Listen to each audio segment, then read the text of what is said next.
오늘 아침 일라디오. 안녕하십니까. 오늘 아침 일라디오 아나운서 오승원입니다. 7말 8초 여름휴가 시기에 접어들었죠. 정부가 조사해보니 내일부터 8월 4일까지 휴가 출발 예정이 가장 많이 몰려있다고 합니다. 주로 어디 가시나 봤더니요, 24%가 동해안, 20%는 남해안, 11%가 서해안, 10%가 제주도 등이라고 하는데요. 이 기간에 피서객 몰리는 데 맞춰서 대중교통 특별 대책이 운영된다고 합니다. 그런데 이런 휴가 얘기가 다 남 얘기다, 이런 분들이 있으시죠. 대표적으로 자영업자들이 그러실 테고요. 직장인들을 대상으로 한 어느 조사에서는요, 10명 중 6명이 휴가를 포기하거나 계획을 세우지 못하고 있다고 답했습니다. 그 이유가 경제적 여유가 부족하거나 비정규직이나 소규모 사업장일수록 눈치 보여서 못 간다고 하는데요. 요즘 워라밸을 중시하는 젊은 직장인들이 많다고는 하지만 여전히 있는 휴가도 못 쓰는 게 많은 직장인들의 현실인 것 같습니다. 휴가비 주면서 휴가 가라고 등 떠미는 회사일수록 직원들의 근무 만족도도 높고 애사심이나 생산성도 다 올라가더라 하는데, 있는 휴가도 못 쓰게 하는 건 기업 입장에서도 손실이 아닐까요? 다들 몰리는 시기에 휴가 가면 경비도 좀 비싸고 고생 많이 하니까요. 좀 분산되면 좋긴 하겠죠. 각자 원하는 시기에 잠시 쉴 수 있는 휴가 계획을 세우는 즐거움이라도 이번 주말에 가져볼 수 있다면 참 좋겠습니다. 7월 28일 금요일, 오늘 아침 일라디오 출발합니다.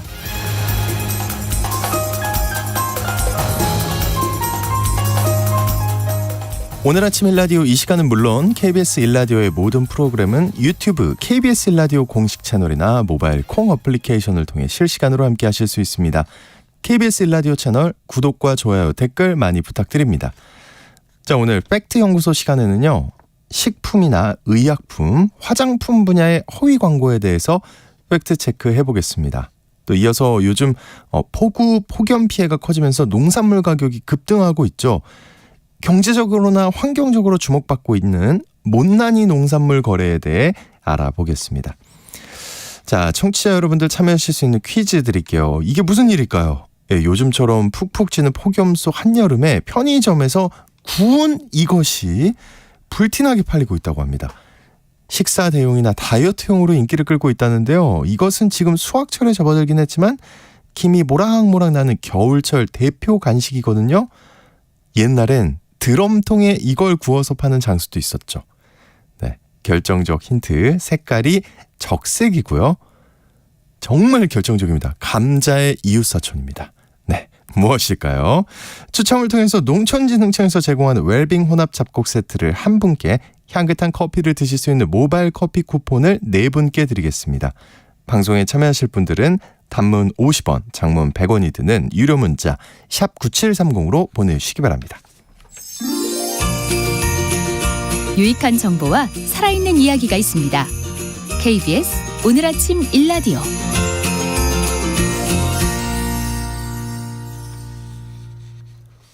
이 정보가 사실인지 혼란스러운 내용을 바로잡아보는 팩트 연구소 시간입니다. 팩트체크 전문 미디어 뉴스톱의 선정수 기자님과 함께하겠습니다. 안녕하십니까? 네, 안녕하세요. 네, 오늘은 어떤 내용인가요? 인터넷과 스마트폰에 항상 광고가 넘쳐나죠. 네. 이런 광고 덕에 나에게 필요한 제품을 값싸고 편리하게 구매하면 좋은 일인데요. 순진한 소비자의 지갑을 노리고 허위 과장 광고를 일삼는 악덕 업체들도 많이 있습니다. 네. 매일 먹고 쓰는 식품, 의약품, 화장품 분야의 허위 광고에 대해서 짚어보도록 하겠습니다. 식품, 의약품, 화장품 분야의 허위 광고. 개인적으로 굉장히 재밌을 것 같은데. 네. 네, 우리 생활과 굉장히 밀접한 분야들인데요. 그 팩트체크 진행하기 전에 먼저 알아둬야 할 게 있다고요? 네, 인터넷으로 의약품을 판매하는 것은 불법이라는 점입니다. 어디가 아프거나 치료제가 필요한 상태라면 의사에게 진료를 받고 약국에서 약을 구입해야 합니다. 네. 약사법은 편의점 등에서 판매하는 안전상비 의약품 13종 이외의 의약품은 약국 개설자가 아닌 자가 판매할 수 없도록 규정을 하고 있는데요. 약을 판매 장소는 약국으로 규정돼 있고요. 네.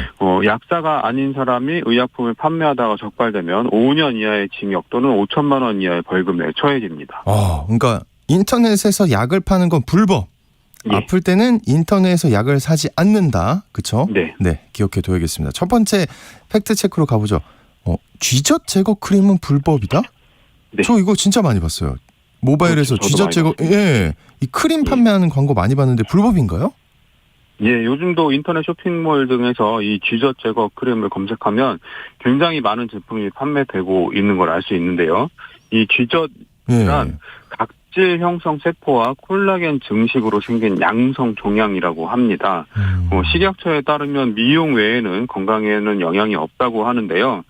보기에 좋지 않고 볼록한 것이 자꾸 신경 쓰이고 쓸리기도 하기 때문에 많은 사람들이 피부과를 찾아서 제거 시술을 받고 있습니다. 네. 그런데 일부 화장품 업체들은 자신들의 제품이 이 쥐젖을 제거하는데 효과가 있다고 광고를 하는데요. 식약처는 이렇게 얘기를 합니다. 현재 국내에서 쥐젖 제거 효과가 인정된 의약품, 화장품, 의료기기, 의약외품은 없다. 이렇게 얘기를 하고요. 예, 쥐젖 제거를 표방해 광고 판매하는 행위는 불법이며 또한 의약품은 온라인 유통 판매 행위도 불법이다. 이렇게 강조를 합니다. 그래서 식약처가 실제로 지난해 대대적인 단속을 벌였는데요. 위반이 확인된 569곳을 접속 차단 및 행정처분 의뢰를 했는데 아직도 이 불법적인 쥐젖 제거 크림 광고는 근절되지 않고 있습니다.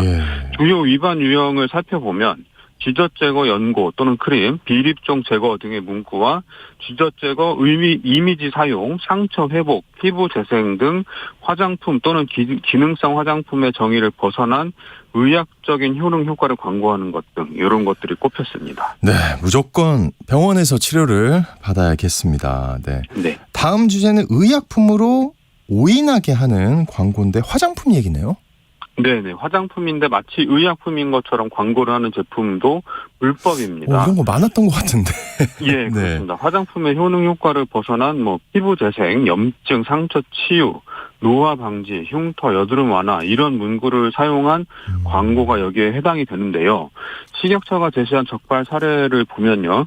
화장품에 쓰인 아데노신이라는 성분이 있는데 이 성분을 설명을 하면서 피부 재생 효능을 가지고 있어 피지가 과대 분비되는 지성 피부나 여드름 피부에도 효과적이라고 표현을 합니다. 여기에서 피부 재생 효능, 여드름 피부에 효과적 이런 표현들이 화장품을 의약품으로 오인하도록 만든다고 식약처는 지적을 합니다. 알부틴 성분이라는 성분에 대해서는 알러지 부작용, 상처 등의 치료에 사용되는데 알부틴은 항균 작용과 신체 특정 세포의 진행 과정에 관여합니다. 이런 표현을 쓴 광고가 있는데요. 네. 여기서는 알러지 부작용 상처 등의 치료, 항균 작용이라는 표현이 오인을 유발할 수 있다고 지적을 했습니다. 그리고 무릎 관절 통증에 어떤 로션, 땡땡 로션과 땡땡 젤을 함께 섞어 바르세요. 이런 식. 그리고 땡땡 크림을 마사지하듯 복부에 바르면 지방 연소 효과가 있어요. 땡땡 크림을 두껍게 도포하면 피부가 재생돼 흉터 치료가 됩니다. 이런 화장품의 의약품 같은 광고 문구가 들어있다면 모두 허위 광고입니다. 이런 제품은 무조건 멀리하는 것이 좋습니다. 이런 제품 멀리하다 보면 다 멀리해야 될 것 같은데. 네. 각종 효능 효과를 강조하는 기능성 화장품이 허가를 받고 팔리고 있는데요. 이런 제품도 허위 광고가 많다고요. 예, 기능성 화장품으로 허가받은 제품은 허가받은 효능 효과만을 광고할 수 있습니다. 현재 기능성 화장품의 허가 범위는 미백, 주름 개선, 태닝, 자외선 차단제, 여드름성 피부 완화, 인체 세정용 제품에 한해서 피부 장벽 기능 회복으로 가려움 개선, 흰살로 인한 붉은 선 10개 하는 데 도움, 탈모 증상 완화에 도움, 채모 제거, 연모제, 탈염, 탈색제 이렇게만 기능성 화장품으로 허가가 됩니다. 네. 이런 허가받은 범주 이외의 효능 효과를 광고하는 제품은 대번에 허위 과장 광고라고 생각하면 되고요. 기능성 화장품 제품에 표시된 마크 또는 기능성 화장품 표시 이걸 보고 확인을 할 수가 있습니다. 네. 주요 허위 광고 적발 사례로는 미백 화장품이 기능성 심사에서 나이아신 아마이드라는 원료 성분이 미백 기능을 나타낸다. 이렇게 허가를 받아놓고는 광고할 때는 이 성분 이외에 다른 한약재 이런 성분들이 미백 효과를 나타내는 것처럼 광고하는 사례 이런 것들이 있습니다. 특히 기능성 화장품으로 허가받은 샴푸는 탈모 증상 완화에 도움을 주는데요. 의약품인 탈모 치료제는 아닙니다. 네. 탈모 증상 완화에 도움을 주는 게 탈모 방지 아니냐고 이해하실 분 계실 것 같은데요. 이러면 낭패를 볼 수 있습니다. 탈모 증상 완화에 도움을 준다는 것은 탈모 속도를 늦추거나 모발이 가늘어지는 속도를 늦추는 등 말 그대로 머리가 빠지는 증상을 완화시키는 데 도움을 준다. 이런 뜻입니다. 머리가 빠지지 않도록 하거나 머리가 새로 나게 하는 게 아니란 뜻이죠. 네. 의약품인 탈모 치료제는 두피에 흡수돼 작용하므로 샴푸와 같이 모발을 씻어내는 용법으로 허가받은 제품은 없습니다. 따라서 탈모 방지, 모발 성장 등의 표현을 쓰는 샴푸라면 허위 광고를 하고 있다고 봐도 무방한 거죠. 야, 어지럽습니다. 네. 그 치약에도 허위 광고가 있다고요. 네, 치약은 약사법에 따라 의약 외품으로 분류되는데요. 지난해 9월 식약처가 치약에 대해서 치아 미백 등을 광고한 게시물 100건을 조사한 결과 12%에서 허위 과장 광고를 적발했습니다. 치약의 효능 효과 허가 사항과 다른 잇몸 질환, 출혈 예방, 치석 제거, 미백 효과 등으로 거짓 과장 광고하는 사례가 적발됐는데요. 적발 사례로는 치주염 및 치아 잇몸에 손상된 세포를 막아주는 효과로 충치 및 구취, 잇몸 질환 예방에 좋은 식약처 인증 치약입니다. 이런 네. 광고가 있는데요. 식약처 인증을 들먹이기는 하지만 실제로는 허가받지 않는 효능 효과가 들어 있었습니다. 야, 굉장히 뻔뻔하네요. 네, 허가받았다고 거짓말하고. 자, 이번에는 의료기기에 대해서 알아보죠. 당국의 허가를 받고 출시되는 제품이라 이거는 그 허위 광고가 없을 것 같은데요. 예, 예를 좀 들어드리면 네. 제가 오랫동안 지금 고발을 하고 있는 코골이라는 제품이 있는데요. 코에 꽂기만 하면 온갖 호흡기 질환을 치료 예방할 수 있다. 이렇게 주장을 하는 제품입니다. 이 제품이 의료기기로 등록이 된 제품이었는데요. 네. 그렇지만 제품이 의료기기로 등록된 것과 호흡기 질환을 치료할 수 있는 것은 전혀 별개의 일입니다. 왜냐하면 이 제품은 콧구멍을 넓혀서 코골이를 완화시켜주는 기강 확장기로 등록됐기 때문입니다. 그러니까 등록된 그 허가사항과 다른 내용을 광고하고 있었던 거죠. 네네. 이것처럼 의료기기에도 허위 과장 광고가 굉장히 많은데요. 식약처의 지난해 단속에서 200건 중 22건이 허위 과대 광고로 적발됐습니다. 주요 위반 내용은 허가사항과 다른 거짓 과장 광고가 가장 많고요. 의료기기로 5인 혼동할 수 있게 하는 광고, 그게 다음이었습니다. 네. 예를 들어보면 근육통 등의 완화 목적으로 허가받은 적외선 조사기를 의료기기 허가사항과 다른 중이염, 손목 터널 증후군, 생리통 완화 이런 내용으로 광고하다 적발된 사례가 있었고요. 의료기기가 아닌 공산품 발온열기를 무좀에도 효과적, 혈액순환에 도움, 수족냉증으로 고생하시는 분 이런 표현을 사용해서 의료기기로 오인하게 만드는 광고도 적발됐습니다. 미심쩍다면 의료기기 정보 포털에서 허가사항을 검색할 수 있습니다. 네, 와. 또 다음은 식품 분야인데요. 역시 여기도 허위 과장 광고가 많네요. 예, 식약처가 지난해 추석을 앞두고 식품에 대해서 면역력, 장 건강, 피부 건강 등을 광고한 게시물 400건을 점검했는데요. 허위 과대 광고가 113건이 적발됐습니다. 일반 식품 액상차에 대해서 면역력을 높이고 피로 회복에 도움을 주는 것처럼 광고해 건강기능식품으로 5인 혼동하게 만드는 광고 사례가 적발됐는데요. 또 프로폴리스 제품 건강기능식품인데요. 이걸 비염 관련 제품으로 광고하거나 일반 식품을 독소 배출 등과 같이 신체 또는 신체 조직에 효능 효과가 있다고 광고한 사례도 적발됐습니다. 식약처는 식품을 질병의 예방 치료 또는 신체 구조 기능에 영향을 주기 위한 목적으로 사용하는 의약품인 것처럼 광고하는 제품을 주의해야 한다. 이렇게 얘기합니다. 네. 그 식품, 의약품, 화장품 굉장히 많은 분야에서 허위 과장 광고가 속된 말로 판을 치고 있는데요. 네. 그러면 우리가 그 일상생활에서 어떻게 하면 이 허위 과장 광고를 좀 걸러낼 수 있을까요? 일단 약이 아닌데 약인 것처럼 광고하는 것은 대부분 허위 과장 광고라고 보시면 됩니다. 거르는 게 좋고요. 네. 분야별로 좀 세부적으로 살펴보면 식품은 일단 병을 낫게 해준다고 하는 것을 과신하지 않는 게 좋습니다. 식품은 배부르고 맛있다고 먹는 것이고 병을 낫게 하려고 먹는 것은 약입니다. 네. 식품의 특정 효능을 지닌 성분이 함유될 수는 있지만 함량이 극히 미미합니다. 약성이 발휘될 수 있는 양을 먹으려면 특정 음식을 엄청난 양을 섭취를 해야 됩니다. 따라서 병을 고치는 음식이라는 광고는 과감히 제껴도 됩니다. 네네. 식당에 가보면 벽에 음식의 효능을 알리는 현수막이나 액자 이런 게 되게 많이 있는데요. 많죠. 예, 콩나물에는 숙취 해소에 좋은 아스파라긴산이 함유되어 있습니다. 뭐 이런 식인데요. 네. 근데 함량에 대해서는 이야기를 해주지 않죠. 아스파라긴산을 얼마나 먹어야 숙취 해소에 도움이 되는지, 콩나물 국밥에 들어가는 콩나물 섭취량 중에서 아스파라긴산은 얼마나 많이 들어있는지 이런 걸 얘기를 해주지 않는다는 거죠. 약에도 용법과 용량이 있잖아요. 그런데 네. 몸에 좋은 음식이라고 강조하는 게시물에는 어떤 성분이 어떤 효능을 가진다고는 이야기를 하지만 도대체 얼마나 먹어야지 그 효능이 발휘되는 건지 이런 것에 대해서는 얘기를 하지 않습니다. 결국에는 숙취 해소 음식을 먹어서 속이 풀리는 것 같은 느낌 이런 건 그냥 느낌적인 느낌에 불과한 거죠. 네네.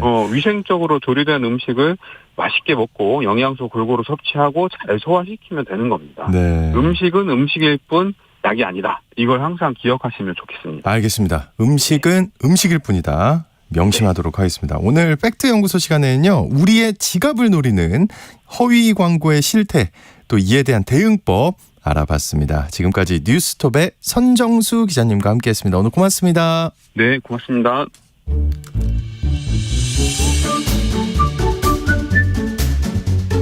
아침을 여는 기분 좋은 습관. KBS 오늘 아침 1라디오.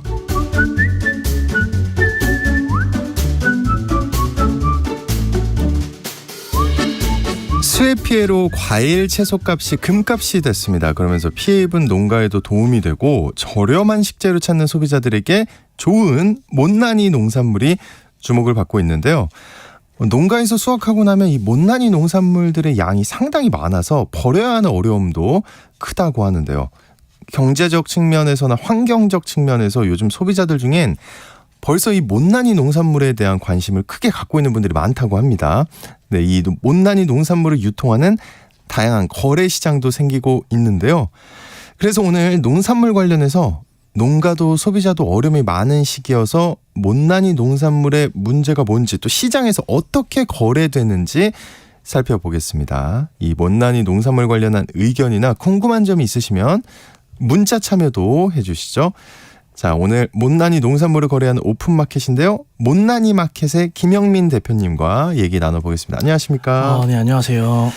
네, 우선 이번 장마 이후에 농산물 가격이 무섭게 뛰었는데요. 소비자들도 농산물 구입하기가 겁나지만 그렇다고 농가가 돈을 버는 거 아니라면서요. 예. 요즘 그렇죠. 농가들의 분위기 어떤가요? 모두 아시다시피 네. 이번에 역대급 집중호우가 왔잖아요. 특히 시설 재배 하우스 과일 산지인 충청과 경북 지역에 이런 폭우가 집중되는 바람에 해당 지역은 출하량 감소에 직격탄을 맞은 상황입니다. 특히 수박이나 상추 이런 땅에 가까이 재배되는 작물들은 호우로 인해서 다 물에 잠겨버리는 바람에 애써 키운 작물들인데 아예 다 못 쓰게 돼버려서 다들 망연자실하시죠. 네. 이런 상황이다 보니까 요새 뉴스에도 많이 나오는 것처럼 애호박 같은 경우에는 하루 만에 도매 가격이 60% 이상 급등하기도 했습니다. 60% 이상 하루 만에요. 네, 그렇죠. 근데 이 못난이 농산물은 지금 없어서 못 판다는 얘기 들었어요. 저희는 저희가 물량을 미리 직접 확보한 후에 판매하는 그런 유통 판매 회사가 아니라 일선 농가랑 또 소비자를 직접 중개하는 그런 오픈마켓이다 보니까 각 농가에서 직접 주문을 받고 산지에서 바로 발송하는 방식이거든요. 또 이런 구조다 보니까 실제로 폭염이나 이런 그런 폭우 같은 경우에 농가에서 주문이 들어온 건들에 대해서 판매를 취소하시는 경우가 상당히 많았습니다. 폭우가 쏟아지면서 수확을 아예 하시지 못해서 그런 출하를 할 수가 없어서 판매를 취소하시거나 또 아니면 침수와 낙가로 인해서 상품성이 못난이 이하로 떨어지는 바람에 판매를 하실 수가 없어서 그래서 취소하시는 경우가 많았던 것 같아요. 농산물 가격이 불안하니까 마트에서도 할인 행사하고 못난이 농산물 이런 이름으로 내놓는 상품들도 있는 것 같아요. 네, 맞습니다. 사실 못난이 농산물이라는 게 농가마다 이렇게 동일하진 않지만 보통 일반 농산물의 한 10에서 30% 정도 발생하거든요. 근데 올 여름처럼 폭우나 폭염이 크게 영향을 미치다 보면 사실 그 이상의 농산물들이 상품성이 떨어지는 그런 즉 못난이 B급으로 발생하게 됩니다. 일반 농산물은 출하량이 적다 보니 시장 가격은 폭등하고 또 농가에서는 못난이 농산물이 평소보다 더 많이 발생하고 또 소비자 입장에서는 요즘 같은 고물가 시대에 가계 부담이 좀 크시다 보니까 가격 측면에서 좀 저렴한 이런 못난이 농산물들을 많이들 찾게 되시는 것 같아요. 확실히 요새 보면 예전에 비해서 시장에서 유통되는 못난이 농산물의 양이 크게 늘어난 걸 느낄 수 있는 것 같습니다. 근데 못난이 농산물이라고 하면 얼마나 못났길래 정확히 그러니까요. 어떤 상태의 농산물을 말하는 거예요? 이름부터 못난이라 좀 그런데 예, 못난이 농산물은 사실 일반적으로 품질에는 문제가 없지만 그럴 것 같아요. 예, 크기나 색깔, 모양 뭐 이런 외적 기준에 따른 선별을 거쳐서 이런 표준 규격상 등급 외로 분류된 농산물을 말하는데요. 네. 하지만 농산물마다 분류나 등급 구분에 있어서 획일화된 기준이 있는 건 또 아니고요. 각각의 농산물마다 못난이로 분류할 수 있는 기준은 모두 다르다고 볼 수 있을 것 같습니다. 네. 감자 같은 경우에는 크기가 너무 작거나 또 너무 크거나 하는 경우에도 못난이로 분류할 수도 있고요. 너무 커도 그래요? 그렇죠. 네. 예, 이런 뭐 기준에 비해서 너무 네. 크거나 하는 경우에도 못난이로 분류할 수 있습니다. 또 오이는 외관에 흠집이 있거나 뭐 모양이 좀 구부러졌다거나 아니면 좌우 대칭이 안 맞는 경우에도 이야. 흔히들 못난이라고 하고 있습니다. 그리고 고구마로 말씀드려 보면 또 외형적으로 호미에 찍힌 자국이 좀 있거나 또 부러짐, 먹점 뭐 이런 게 보이는 경우에 못난이로 구분하기도 합니다. 생각보다 되게 예민하네요. 그렇죠. 저희도 예, 생각보다 많이 놀라고 있습니다. 네. 그 정상, 이 정상이라는 표현을 쓰면 안 될 것 같아요. 그쵸. 잘생겼다고 써야 될까요? 그러면 모르겠어요. 그렇죠. 이게 괜찮은지 못난인지를 구분하는 크기나 색깔, 모양 같은 이 외적인 기준이 있나요? 농산물마다 그런 획일화된 기준은 따로 없지만 네. 각각 통용되는 기준은 있는 것 같습니다. 사과를 예를 들어 말씀드려 보면 워낙 종류가 좀 다양하긴 한데 보통 특, 상, 뭐 보통, 등급 외 이렇게 구분을 하거든요. 네. 근데 특등급의 사과 같은 경우에는 윤기가 나고 껍질에 수축 현상이 생기지 않아야 되고요. 꼭지가 빠져 있다거나 뭐 외관에 경미한 상처 같은 것도 없어야 상품성이 높은 사과로 분류가 됩니다. 또 반면 못난이로 분류되는 사과 같은 경우에는 상위 등급의 상품들보다 좀 색이 덜한 미색이라던가 꼭지 부분이 좀 찢어지고 외관에 기스나 파임 그런 상처 같은 게 있는 경우에 상품성이 없는 것으로 보고 못난이로 분류된다고 보시면 될 것 같아요. 근데 중요한 거는 그 영양이나 맛 아닙니까? 사실. 이거 어떻게 맞죠. 보장을 하나요? 품질이나 맛을? 저희가 판매하고 또 시장에 많이 유통되는 못난이의 경우 같은 경우에는 네. 외관에 문제가 있거나 사이즈가 너무 크고 작고 해서 못난이로 분류되고 있는 게 사실 맛과 영양에는 크게 문제가 없는 농산물이거든요. 먹을 수 없을 정도로 맛이 없거나 뭐 상태가 안 좋은 농산물들은 사실 B급 못난이 농산물이 아니라 그런 뭐 폐기되는 폐급 뭐 이런 걸로 폐급이다. 그렇죠. 네. 이런 걸로 분류되어 소비자들에게 취식용으로 팔진 않고 있습니다. 네. 그리고 사실 못생겼다, 이쁘다라는 기준이 보통 보기에 뭐 더 흠없이 매끈하고 색이 예쁘다 뭐 이런 건데 사실 자연에서 그대로 자란 친환경 농산물들 같은 경우에는 모양이 이렇게 균일하고 이쁠 수가 없거든요. 어떻게 보면 못난이라는 게 사람들이 단지 이런 외관만을 기준으로 규정지어 놓은 틀에서 조금 벗어났다는 말이지 농산물 자체의 맛이나 영양을 기준으로 구분한 건 아니기 때문에 이런 못난이 농산물들이 더 맛있고 더 영양 가치가 높은 경우도 많은 것 같습니다. 오, 네. 그래서 저희 플랫폼 슬로건도 뭐 못생겨서 더 맛있고 못생겨서 더 건강하다 뭐 이런 걸로 정하기도 했습니다. 네.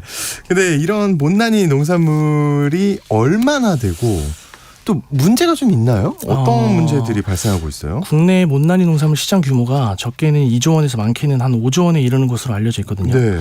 이게 2018년 공식 수치다 보니까 지금은 사실 더 클 것으로 예상이 되고요. 이렇게 못생겼다는 이유로 버려지는 못난이 농산물로 인해서 농가 경영 악화는 물론이고 뭐 폐기 과정에서 발생되는 여러 가지 환경 문제, 이런 사회적 비용도 무시할 수 없을 만큼 상당하다고 할 수 있을 것 같습니다. 네. 이거 못난이 농산물을 활용하는 게 굉장히 좋은 일이네요. 그렇죠. 네네. 네. 이런 못난이 농산물을 거래하는 그 오픈마켓 네, 시장을 맞습니다. 운영하고 계신데 그 직거래 온라인 장터 이런 건가요? 네. 저희는 초기 설립 시부터 온라인 직거래를 원하는 농가는 누구나 들어와서 쉽게 판매할 수 있도록 판로의 장을 제공해보자 해서 100% 오픈마켓 플랫폼 서비스를 제공하고 있고요. 네. 소량이라도 직거래를 희망하는 농가는 언제든 저희 플랫폼을 통해서 판매량과 가격 등을 직접 정해서 판매할 수 있는 시스템입니다. 등록 절차가 사실 복잡하지도 않고 최소 물량 등의 문턱도 없어서 특히 온라인 직거래를 해보고 싶었지만 여러 가지로 사용이 어려워 접근하지 못하셨던 그런 네. 소규모, 고령, 초보 농가들도 누구나 부담 없이 들어오셔서 판매할 수 있으세요. 네. 그리고 저희는 저희가 매입해서 직접 뭐 마진을 붙여 판매하는 방식이 아니라 농가에서 직접 올려서 판매하시고 실제 거래가 발생하면 거래에 따른 그런 최소한의 가격에 결제 수수료만 받고 있다 보니까 중간 유통 과정이 없어 소비자들도 저렴한 가격에 이런 신선한 농산물을 구매할 수도 있고 또 농가는 대부분의 수익을 직접 수취할 수 있는 이런 장점이 있는 것 같습니다. 여기까지 들으면 굉장히 이상적인. 그렇죠. 너무 네. 예, 너무 이상적이죠. 너무 괜찮은데요? 네. 그 산지와 네. 또 소비자랑 직거래하는 이런 시장은 많이 생기지 않았을까 싶은데 그 못난이 농산물을 거래하는 직거래 시장이라는 게 지금까지 없었던 거죠. 사실 말씀하신 대로 농산물 직거래 플랫폼, 뭐 유통회사 이런 거 시장에 이미 많이 있거든요. 그렇죠. 근데 못난이 농산물을 하나의 상품 카테고리로 따로 분류해서 판매하는 그런 플랫폼은 많지 않다고 볼 수 있을 것 같아요. 또 별도의 뭐 승인 절차나 복잡한 과정 없이 뭐 소규모 농가도 누구나 판매할 수 있는 그런 직거래 시장도 저희는 많지 않다고 보고 있습니다. 그렇군요. 그 이런 시장이 등장하게 된 배경이 있을 것 같은데 어떤 취지에서 이런 거래 시장을 만드셨어요? 그 듣자 하니까 지금 외모도 굉장히 어려 보일 정도로 감사합니다. 네, 젊어 보이시는데 그 농사하는 거리가 좀 먼 이력이 네. 있다고요? 사실 저는 과거 회계법인에서 이게 회계사로만 근무를 했었어요. 회계사로만? 네. 전혀 거리가 멀죠. 네, 이건 멀어도 너무 멀은데요. 실제로 회계사로 일을 하면서 우연히 식품회사 컨설팅을 한번 맡아서 진행을 했었는데 그때 못난이 농산물에 대해서 조금 알게 되고 그때부터 관심을 갖게 됐던 것 같습니다. 그리고 못난이 농산물이 과거에 비해서 많이 발생하고 유통에 어려움을 겪고 있는 시장 상황과 또 제가 평소에 관심을 두고 있던 이런 가치 소비 트렌드가 겹쳐지면서 못난이 농산물 소비를 가치 소비 트렌드의 하나의 또 작은 이런 변화로 확장시켜보고 싶다는 생각을 하게 됐고요. 그때부터 본격적으로 사업을 구상하고 오랜 이런 준비 과정을 거쳐 못난이 농산물 사업을 시작하게 됐습니다. 그렇군요. 근데 당시 이제 회계사 일을 할 때 네. 그때 어떤 내가 이 시장에 들어가야겠다. 여기 이거 조금 이쪽은 좀 문제가 있는 것 같다. 그 컨설팅을 하셨다고 하니까. 네네. 근데 그게 어떤 건가요? 실제 당시 밀키트 회사를 컨설팅하고 있었는데 네. 물가가 오르고 식자재 값이 또 많이 오르다 보니까 상대적으로 저렴한 못난이 농산물 원가를 낮추고 싶어서 이런 못난이 농산물로 원가를 낮추고 싶어서 네. 그렇게 좀 원하시더라고요. 근데 당시만 해도 시장에 못난이 농산물만 따로 구매할 수 있는 유통 채널이 별로 없었고 그렇다 보니까 관심은 있지만 실제 계약해서 구매까지 이루어지고 있진 않았었고요. 그래요? 네, 그래서 사실 못난이 농산물이라는 게 근래 들어 새롭게 나오기 시작한 게 아니라 이미 예전부터 농가에서는 매년 발생하고 있었거든요. 이렇게 매년 발생하고 있던 못난이 농산물에 대해서 수요는 늘고 있지만 제대로 된 공급 채널이 시장에 없다 보니까 못난이 농산물의 그런 시장 불균형 문제를 그 당시에 조금 발견했던 것 같습니다. 그러면 원래 이 못난이 농산물을 농가에서는 어떻게 처리했나요? 그 농가를 많이 만나 보셨을 텐데 어떻게 하고 있던가요? 품목마다 약 한 10에서 30% 정도로 생산되는 못난이 농산물을 네. 농가들은 보통 처리할 방법이 없어서 기존 유통 채널에 그냥 헐값에 판매를 하시거나 아니면 주변 지인들한테 나눠주시거나 아니면 자가 소비로 보통 소진을 하고 계시고요. 네. 그마저도 여의치 않은 경우에는 그냥 뭐 폐기해버리거나 아예 수확조차 안 해버리는 경우도 많습니다. 그냥 딱 냅둬요? 그렇죠. 뭐 헐값에 판매하는 경우에는 판매 뭐 가격이 일반 거래가의 절반 이하로 떨어지는데 그래도 버리는 것보다 헐값에라도 판매하는 게 낫다고 생각하시는 농가들은 정말 헐값에 그냥 넘기시는 거고요. 수확하는 인건비도 안 나온다고 생각하시는 농가들은 그냥 수확조차 안 하시는 거고요. 실제로 예전에 제가 이런 순천에 있는 단감 농장을 한번 방문했던 적이 있었는데 네. 나무에 단감이 이제 갔는데 많이 매달려 있기도 하고 네. 또 바닥에 많은 양의 단감이 떨어져 있더라고요. 그때 제가 농장주분께 왜 수확을 안 하시고 저렇게 두시냐고 여쭤봤는데 그 농장주분께서 올해 농사를 잘 못 지어서 수확하는 인건비가 더 많이 나올 것 같아서 사람 구하기도 힘드니까. 그렇죠. 네. 다 못난이로 나왔다고 하더라고요. 그래서 인건비가 더 많이 나올 것 같아서 그냥 수확도 안 하시고 뭐 속상하지만 그냥 버려두고 있다고 하시더라고요. 그때 이제 그걸 보는데 조금 굉장히 안타까웠던 그런 기억이 있습니다. 그렇군요. 거기다가 이 못난이 농산물이 버려지는 양이 많아서 쓰레기 문제나 환경 문제를 일으킨다고요. 2019년 유엔 식량 농업기구의 통계에 따르면 네. 떨어지는 상품 가치로 버려지는 그런 음식 쓰레기가 연간 13억 톤 정도. 13억 톤. 네, 전 세계 음식물 소비량의 약 3분의 1에 이른다고 하는데요. 문제는 이렇게 버려진 농산물들이 썩으면서 지구 온난화의 원인과 또 메탄가스와 이산화질소를 발생시킨다는 겁니다. 땅에 묻혔을 때 발생하는 폐수도 마찬가지로 환경적인 문제고요. 이런 환경 문제는 또 이상기후를 더욱 촉진시키기 때문에 그야말로 악순환의 반복인 거죠. 전 세계 음식물 소비량의 3분의 1을 버려요. 어마어마하죠. 네. 입에 대지도 않고 버린다. 그렇죠. 네. 와, 당연히 환경 문제가 일어날 것 같네요. 근데 맞습니다. 잘 몰라도 우리나라만의 문제는 아니네요. 확실히. 그 다른 나라들은 어떻게 활용하나요, 그러면? 다른 나라도 사실 마찬가지라고 할 수 있고요. 마찬가지예요. 미국 네. 같은 경우에도 농산물의 한 20% 정도가 단순히 못생겼다는 이유로 버려지고 있다고 하더라고요. 와, 네. 프랑스의 푸드 리퍼브 캠페인이 유럽과 북미 전역에 퍼진 것도 이런 버려지는 음식물로 인해 생기는 환경 문제에 대한 경각심이 배경에 있다고 볼 수 있을 것 같아요. 네. 해외에서는 사실 진작부터 못난이 농산물이 음료나 잼과 같은 가공식품의 원료로 쓰이고 있고요. 샴푸, 핸드크림, 뭐 이런 화장품 원료로도 활용하고 있는데 너무 괜찮은데요? 네, 네. 최근에는 아예 제철 못난이 농산물을 원료로 사용했다는 걸 외부적으로 드러내면서 화장품을 만드는 그런 친환경 화장품 브랜드도 생겼다고 합니다. 저는 진짜 이렇게 광고하면 저는 살 것 같아요. 왜냐면 똑같잖아요. 그쵸, 저도 살 것 같아요. 네. 환경에도 도움이 된다고 하니까. 네. 또 올해는 봄부터 냉해 피해로 작황이 안 좋다는 이야기도 많았고 이번 또 집중호우 때문에 수해 피해를 입은 농가들이 많은데요. 앞서 없어서 못 판다고 했는데 완전히 농사를 망친 경우는 수확이 아예 없을 테니까 이해가 되는데 수확을 하는 경우에는 못난이 농산물들이 더 많이 나올 수 있겠어요? 당분간 이런 수해와 날씨 변수로 인해서 생육 부진이 불가피하기 때문에 못난이 농산물들의 생산량 또한 많아질 거라고 저희 예상하고 있고요. 점점 기후 변화가 가속화되고 그쵸. 또 원인 모를 이런 이상 기후 현상이 끊임없이 발생하고 있잖아요. 네. 이렇게 과거에 비해서 잦아진 이상 기후가 못난이 농산물 생산에 증가를 연결된다고 볼 수 있을 것 같습니다. 실제로 이틀 전에 제가 사과 농장에 한번 방문을 했었는데 냉해랑 이상기후 말씀을 하시면서 못난이 사과가 요즘 들어 더 많이 발생한다고 하시더라고요. 그리고 또 기후변동 때문에 농산물의 주산지도 이렇게 바뀌고 있을 정도인데 사실 전국에서 사과를 가장 많이 재배하는 곳이 사실 경북이잖아요. 네. 근데 이제 얼마 안 있으면 강원도가 주산지가 될 거라는 전망도 나오고 있을 정도로 세상에, 네. 기후변화가 농산물에 미치는 영향이 좀 심각한 것 같습니다. 최근 고랭지 채소 재배 면적이 절반 가까이 감소했다는 뉴스도 있었고요. 네. 예, 자연스럽게 못난이 농산물에 관심이 가고요. 또 이 시장을 좀 키워야 되지 않을까 하는 생각이 들기도 하는데 그 못난이 농산물에 대한 관심이나 인식도 느끼기에 많이 달라지고 있나요? 어떤가요? 네, 확실히 많이 달라지고 있는 걸 좀 느낄 수가 있는데요. 버려진 음식을 새로운 상품으로 만들어내는 이런 푸드 업사이클링이나 환경을 고려해 소비하는 그런 그린슈머 같은 가치 소비가 확산되면서 뭐 하나의 트렌드로 자리 잡은 것이 가장 큰 이유라고 생각을 하고요. 또 고물가 이런 시대에 식탁 물가가 가게에 큰 부담으로 그렇죠. 다가오잖아요. 예. 네. 이런 여러 상황들로 인해서 맛과 영양에는 차이가 없지만 또 일반 농산물 대비 크게 저렴한 이런 못난이 농산물이 각광을 받고 있다고 생각됩니다. 네. 또 과거에 비해 언론에서도 지금 이렇게 계속 저를 초대하신 것처럼 소개하고 알리는 역할을 하면서 네. 못난이 농산물에 대해 기존에 이제 모르던 분들도 많이 알게 되셨고 또 이를 통해 못난이 농산물을 경험해본 소비자들의 만족도가 높게 나타나면서 또 신규 소비자들의 유입과 기존 소비자들의 재구매까지 뭐 이런 자연스러운 선순환 구조가 만들어져 있는 것 같습니다. 만들어지고 있는 것 같아요. 네.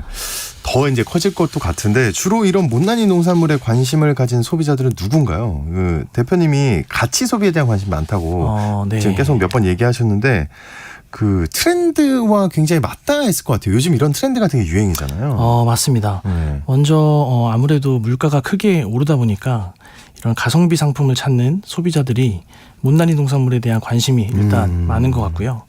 뭐 기존에는 카페나 밴드 등을 통해서 40대에서 50대 뭐 그런 여성분들을 중심으로 못난이 농산물 직거래가 활성화되어 있었다고 하면 최근에는 친환경 뭐 그리고 가치 소비에 관심을 두는 20, 30대 소비자들도 크게 늘어나는 추세입니다. 네. 저도 개인적으로 평소에 가치 소비에 조금 관심을 갖고 소비를 좀 하는 편인데 아무래도 이왕이면 아무래도 환경을 생각하는 기업과 브랜드를 조금 더 선호하게 그렇죠. 되는 것 같고요. 네. 제품도 같은 값이면 친환경에 지속 가능한 그런 물품을 구매하게 되는 것 같습니다. 못난이 농산물을 소비하는 게 이런 폐기되는 농산물을 줄이고 또 환경에도 도움이 되고 또 실제 농가 소득에도 긍정적인 영향을 미치게 되는 거다 보니까 저희 플랫폼 같은 경우에도 이런 가치 소비를 중시하는 이런 20, 30대 고객님들이 급격하게 늘어나고 있습니다. 네, 일단 저도 한 명 추가될 거라는 점 기대하고 있겠습니다. 네. 미리 말씀드리고요. 네. 그러니까 들을수록 소비자도 좋고 생산자도 좋은 방식인 것 같아요. 그러면 그 플랫폼에 입점해 있는 농가들이 얼마나 되고 그 거래량이 어느 정도나 되는지 좀 알 수 있을까요?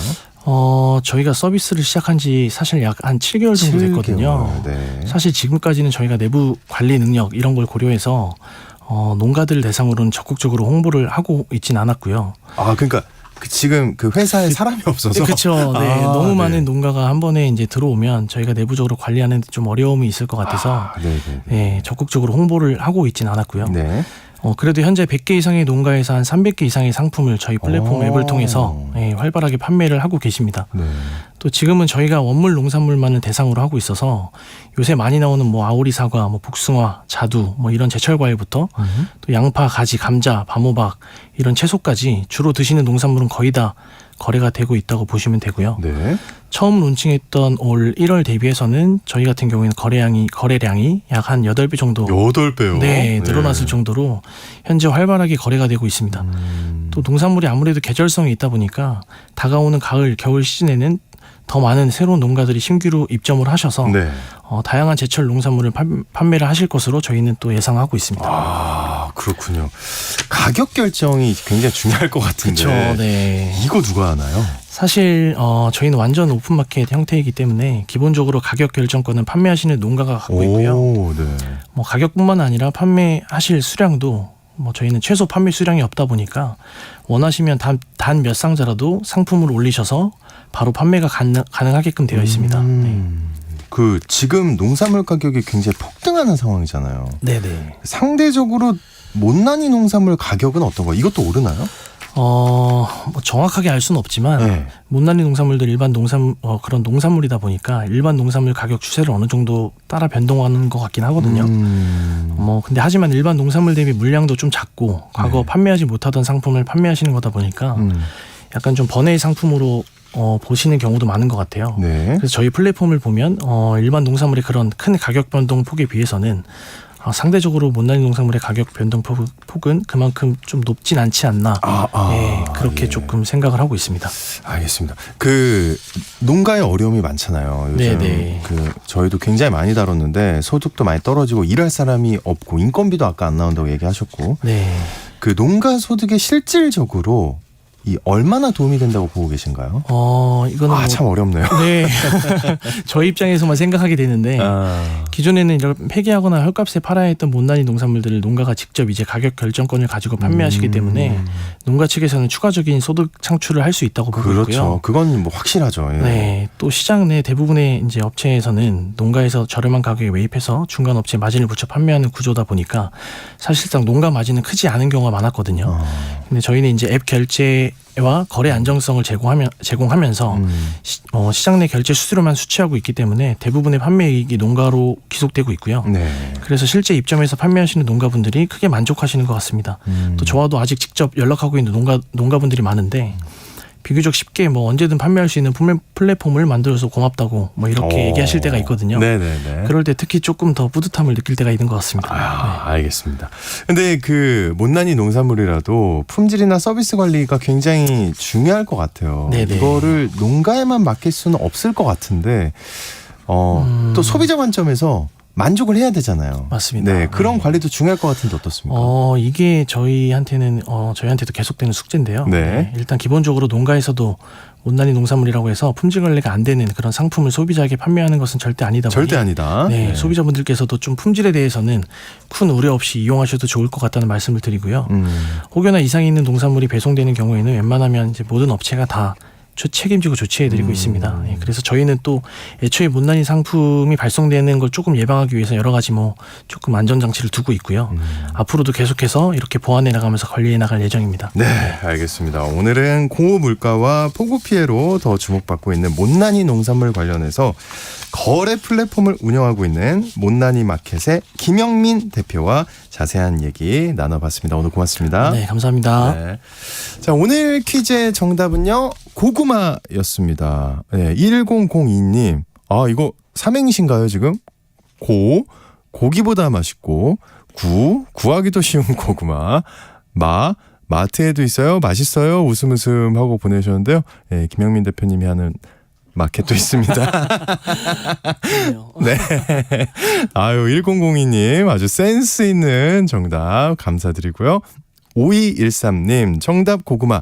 저희 집은요 어려서 농사를 지었어요. 고구마를 건너방에 대나무로 발을 짜서 그 발로 칸막이를 만들고 거기다가 고구마를 많이 넣어놨었어요. 그리고는 소 여물을 끓일 때 거기다 고구마를 깨끗이 닦아서 소가 먹을 밥 위에 올려놓고 삶으면 너무너무 맛있었어요 하고 아유 네 뭐랄까요 예쁜 추억이랄까요. 네 좋은 내용 감사하고요. 당첨자는 중복 당첨 여부 확인 후에 홈페이지에 게시해 놓도록 하겠습니다. 저희 내일도 방송이 있습니다. 토요일 날은 이선영 아나운서가 진행을 하고요. 저는 다음 주에 다시 건강한 모습으로 돌아오도록 하겠습니다. 소나기 소식이 곳곳에 있습니다. 네, 비 피해 없도록 각별히 유의하시고 좋은 주말 보내세요.